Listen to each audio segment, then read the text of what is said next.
Yo, what up everybody, it's your boy Frenchiie. Welcome back to my channel. Today I'll be teaching you guys how to hard reset your iPhone X and iPhone XR.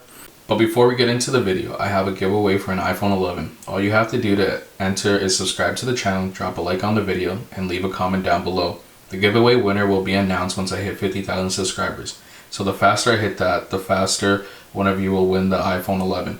So spread the word and get more people to subscribe for a better chance to win the iPhone 11. I hope one of you guys win it, and let's get right back into the video.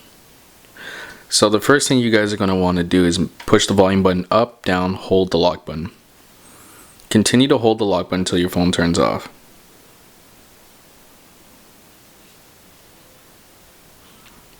Once your phone turns back on with the Apple logo, you can let go. If you guys need any other assistance on any other iPhone video, I have a list. You could check it out.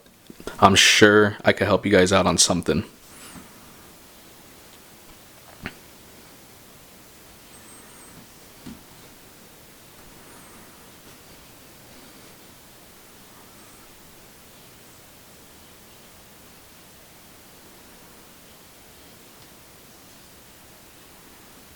Shouldn't take too long. And there you guys go, your iPhone X and iPhone XR has been hard resetted.